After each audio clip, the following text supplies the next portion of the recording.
Hey guys, it's Quickie Baby and patch 9.2 is just around the corner, so I saw it fit to do a video, almost a swan song in the way. Maybe that's a little bit too much. But let me get straight to the point. I'm driving in the Tier 10 British tank destroyer. A tank that with premium rounds that cost 8,000 credits a shot is capable of one-shotting most tanks that are one tier below it and shaving off 2/3 to 3/4 of the health of any tier 10 that it hits, including one-shotting many medium tanks and sometimes even tank destroyers. Has this been balanced? Well, not really. This hasn't been very balanced in a long time. And this video is just going to be highlighting some of the absolute devastation that the FV215b 183 has been able to pull off, and also to talk about the nerf that's occurring to it. So here we have our FV ready to shoot something. Goodbye, Mr. Ferdinand. Now that's just a tier 8 tank destroyer. That's hardly very impressive. We did 1,200 damage there. Fair enough, we one-shot him. But even with our AP rounds, which would have cost us 75% less, we would have still been able to one-shot that guy maybe 4 times out of 10. However, that was almost a guaranteed one-shot with the HESH shell. And in my opinion, with the HESH penetration being as high as it is, oh, that one was brutal. Nothing quite like missing 8,000 credits. But at the moment, let me talk about the nerf. The penetration on the HESH is 275. And basically HESH works in the same way as HE. It's very high penetration HE shells. If they do manage to penetrate the target, they do their max damage. However, one of the most crazy things is... Oh, am I really going to try that? No, that would have been cheeky. That would have been even more cheeky than I think even I would be. Oh, am I looking for it still? I'm still looking for this KV4. This game's been quite a while ago. Oh... Oh, no, he just escaped. There's nothing quite like playing this tank, causing a bit of grief. Oh. Oh. It's tense. I'm not going to make the shot, though. And there's an E4 above me. I'm still looking for it. I can't believe... Oh, yeah, okay. We just looped the shell into that KV4 turret. I took a big shot from the enemy T110E4, and really, that wasn't a very good trade there. Fair enough, I one-shot a tier 8 heavy tank doing 1,600 damage to him, but he is a tier 8 heavy tank, and he's not very capable of doing much in this tier 10 kind of matchup. So back to talking about the HE mechanics, and this tank does definitely give you enough time to talk in between the shells. Oh, there's an E4. Sorry, T34. The E4's up on the ridgeline still. He's sneaking around. So we see a Tiger 2. We're looking for that pop shot, but the aim time's quite long. Okay, so we killed a T34 that was stealth and also did 616 damage to the Tiger 2 with the splash. Okay, almost a Bombardier's medal there. Pretty silly. Okay, so to talk about the HESH, basically it works like HE. If you're able to penetrate with the 275mm of penetration, it does max damage. If you fail to penetrate, however, you still do a very high roll. But it's only really based on the penetration of the tank. Even if you fail to penetrate, totally worth it. 200 damage for 8,000 credits is pretty ridiculous. So even if you penetrate, if you fail to penetrate the target, you're still likely to do between about 600 and 900 damage to any vehicle in the game, unless you're shooting at ultra high armored tanks, maybe like a Mouse, maybe like T110E3 if you can't get its lower plate as an example, and then you might only do 400 to 500 damage to them. So that has meant that there has been almost no situation in which that I would choose to fire an AP round over a HESH round. Here we have the side of an E100. That shot would never have penned in most tanks in the game, but we hit him for 726 with the splash on the HESH. Fair enough, this is a very expensive way of doing damage to your opponents. But taking money out of the equation, I mean, in the end, people are going to make their credits on their premium tanks, or make their credits elsewhere. And so this, I don't think it's a very good stance for wargaming to take. The idea that was pretty silly. That Object 704 had his armor angled upwards. It looks like the shell looped its way into his upper plate and one-shot a tier 9 tank destroyer. So I'm going to almost ignore the credit argument here, because a lot of people would say, oh well, you can't afford to fire premium shells all the time in the 183. But if you're a player with a premium account and you also have premium tanks, or you're just quite good with this vehicle, you end up more or less breaking even or making your money elsewhere. We failed to penetrate that STA-1. We hit him in the turret, which is very unusual considering he's a tier 8 Japanese medium tank. But we still did 910 damage to him. There's an E100 here. Oh, we bounced the E100 shell. And we really want to get this E100. We're on 5 kills. The E100's on 5 kills. It's very close. This is the battle for the top gun. He's aiming for it, aiming for it, aiming for it. Oh, it goes high! Hits the upper plate of the E100, meaning that we only do 300 damage to him, failing to pen the E100. And now it looks like my demise is certain. Well played, team. Me and Ike could hold on no longer.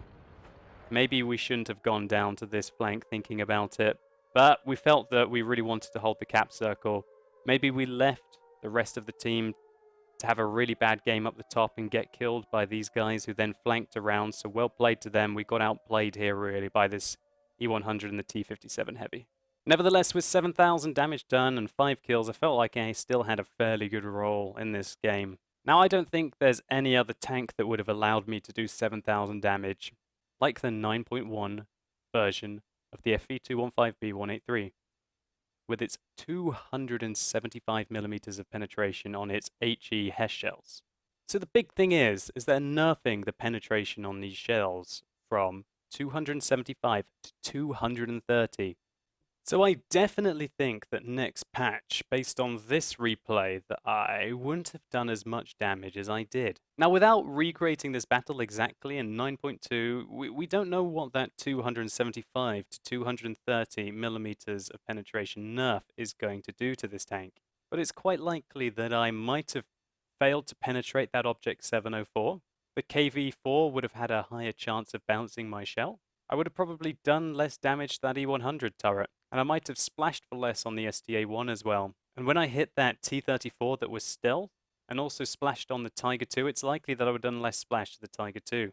Nevertheless, I have been on the test server with this vehicle, and I'm going to show you just one of the replays now. So here we are in the FV215b 183.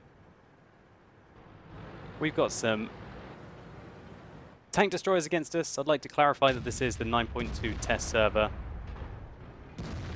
And as we can see, the penetration on the HES shells is down to 230. Yet we were still able to shoot the superstructure of that Object 263 and do over 700 damage to him with our HES shell.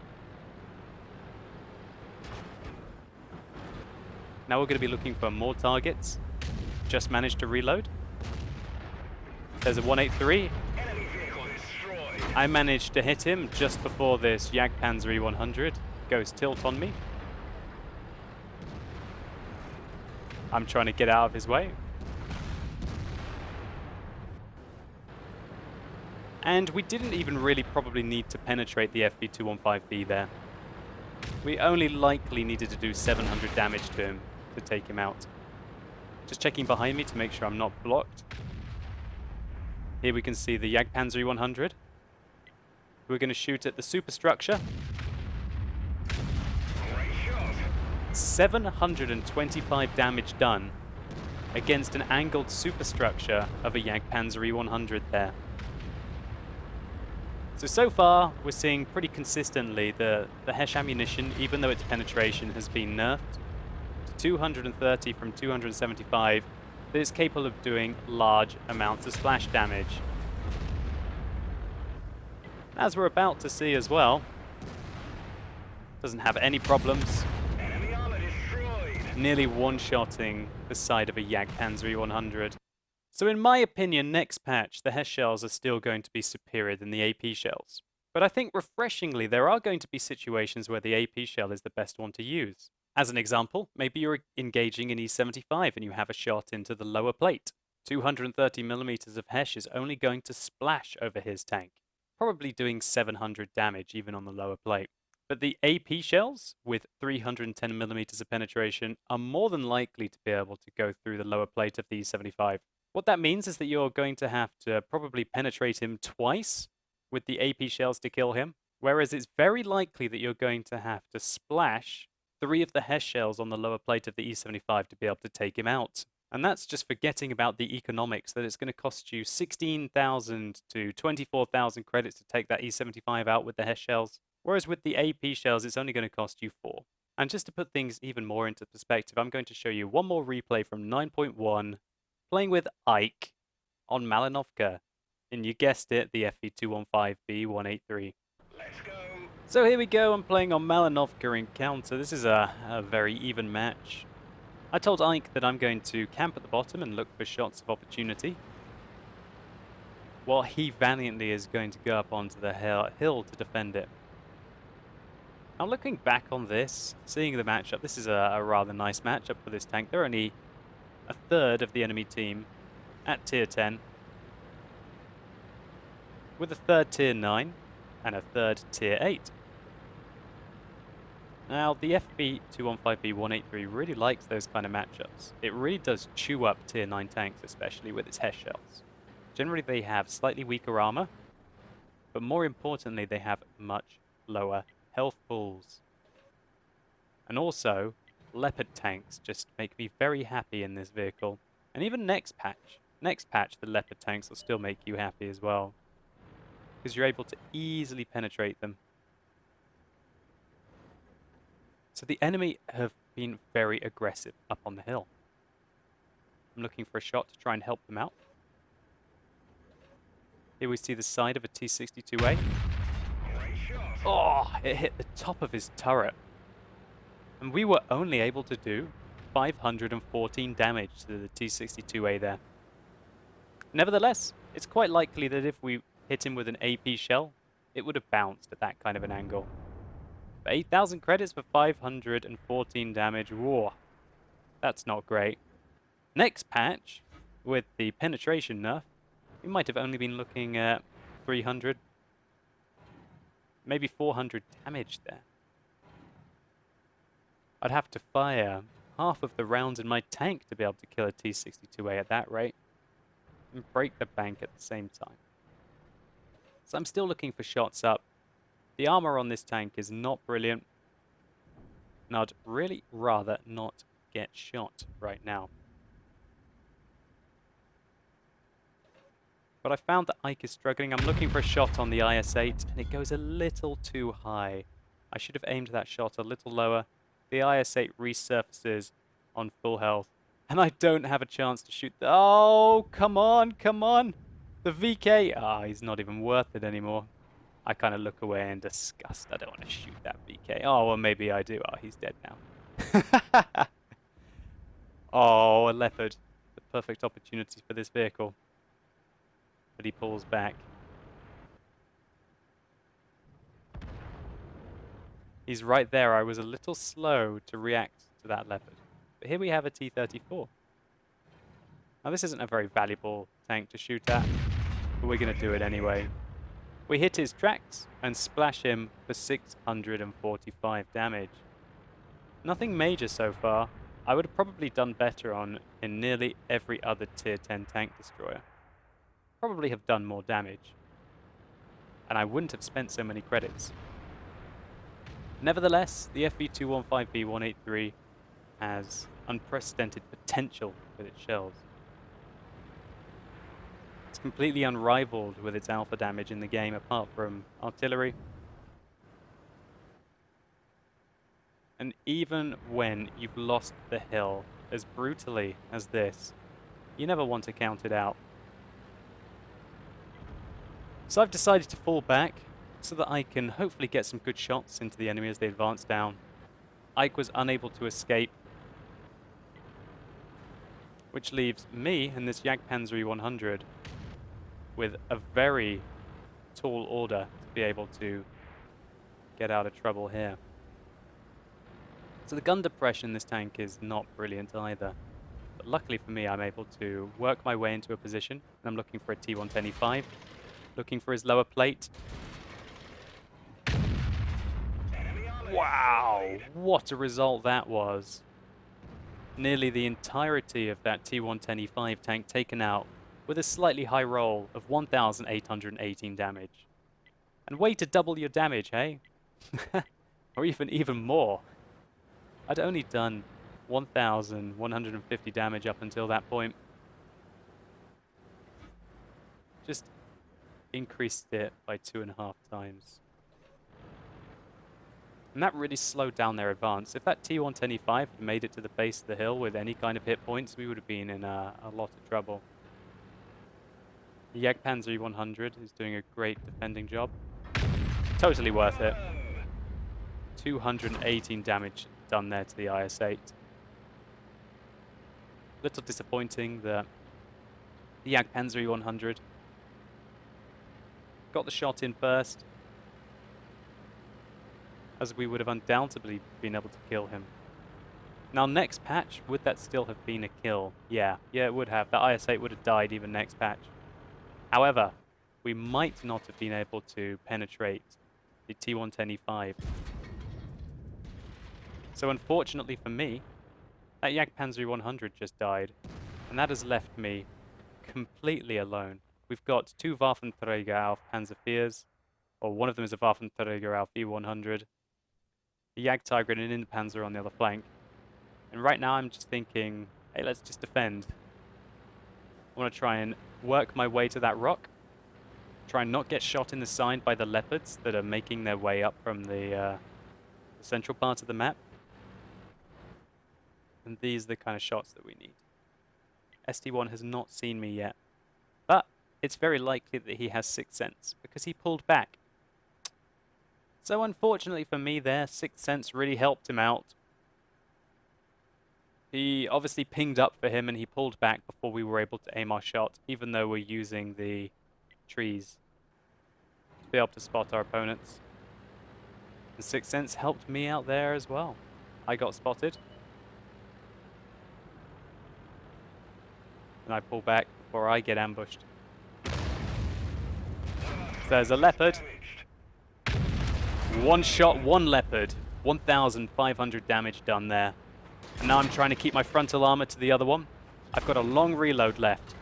I'm going to try and bully him, slow him down as much as I can. I've got to give myself time to reload. But my Waffenträgers are doing a fantastic job with taking him out as well. Come on, come on, come on, come on, come on. Yes! Caught him right in the backside. Had to fire that one, otherwise he'd be round me. We bounce a shell from the SD1. We start to reload. I need to avoid the fire as much as I can. So we were under some serious pressure there. 2 tier 10 medium tanks on near full health came round. Executed one. Managed to survive for as long as we could. To be able to put the final shot in the other with some good support from our tank destroyers. Now we're looking for the SD1.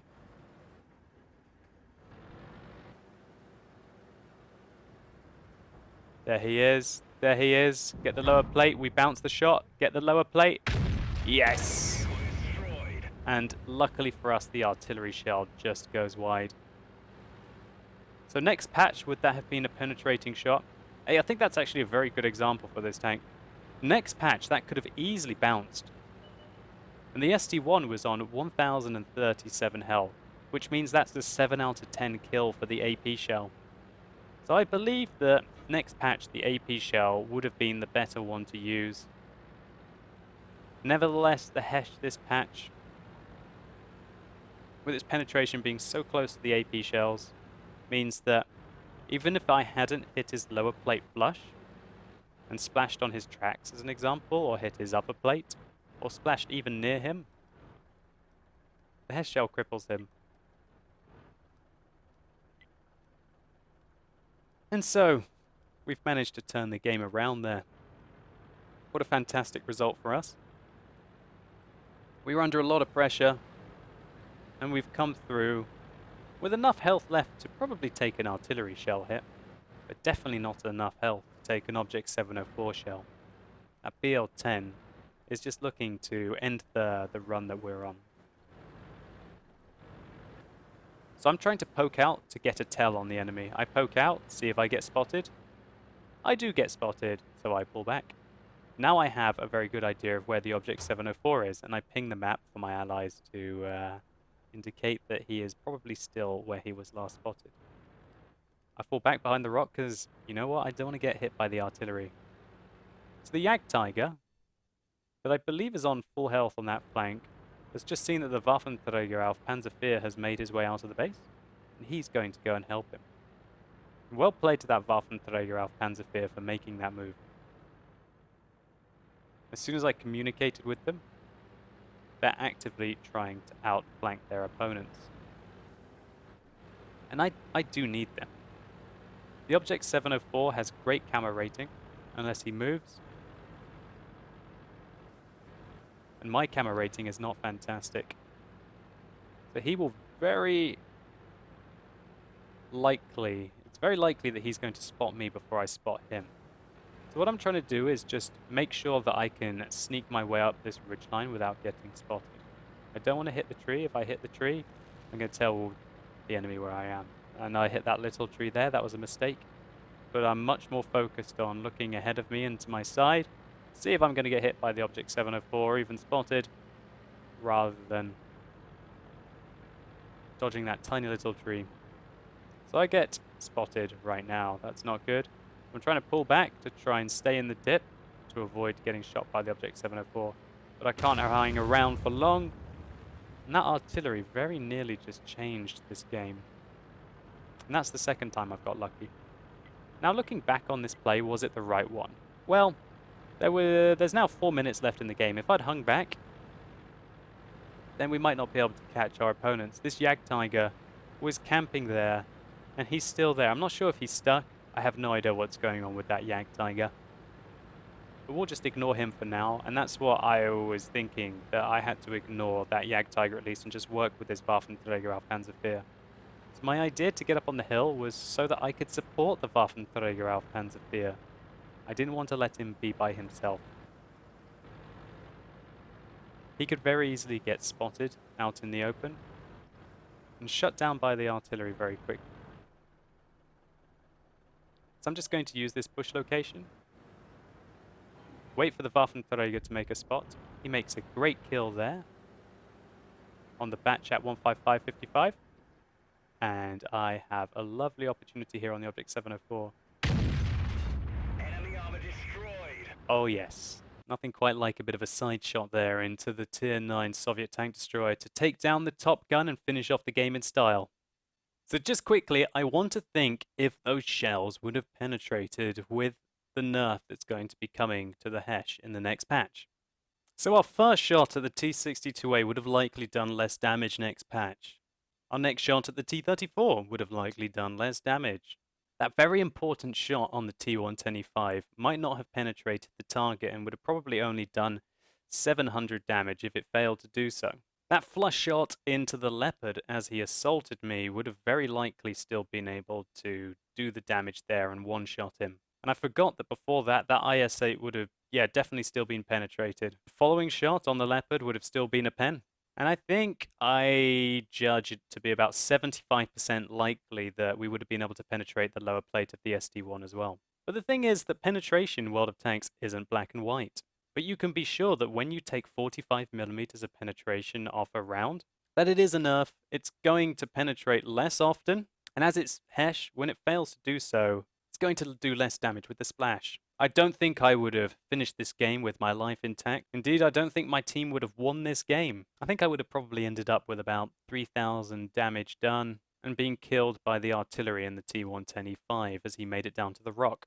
So do I think it's a good nerf on the FV215b 183? Yes, I do. I really do.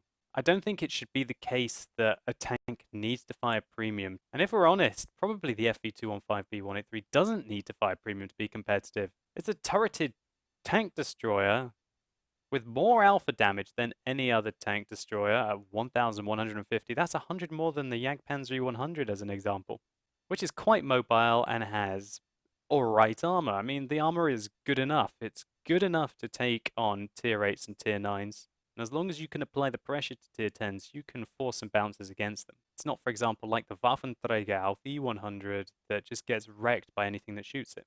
If you were to take HESH shells away from this tank completely, I think it would still be entertaining with AP shells, but it wouldn't be the overpowered, oh my god, what the hell tank that it is. I think it's really good that Wargaming are not changing the alpha damage on the 183 HESH shells, because there's still going to be that variety in the game and that excitement when you manage to simply wreck the enemy tank. And the nerf is just going to mean that we see them so less often. So goodbye to overpowered 183 shells. It was really nice knowing you. And hopefully this is going to be a refreshing new chapter in the 183's life. Players are going to just have to make do with only shaving off 1/2 of the enemy's health if they're heavily armored, unless they want to be a lot more tactical with when they choose to fire the HESH and aim for the soft points on the enemy tank, which I don't think anyone could argue with is a much needed change. So anyway guys, thank you so much for watching. Hopefully you've enjoyed this video. If you have, please do consider rating it down below. It really helps the channel out. And let me know in the comments what you think about the nerf to the FV215b 183. Do you think that it was needed? Do you think that it's too much? Did you spend a long time to get to this tank and now you're very disappointed that it's going to be changed? Or are you fed up of getting one shot by this tank over and over again and you can't wait to see it nerfed? As always, thank you so much for watching. You've been epic, and hopefully I'll see you soon.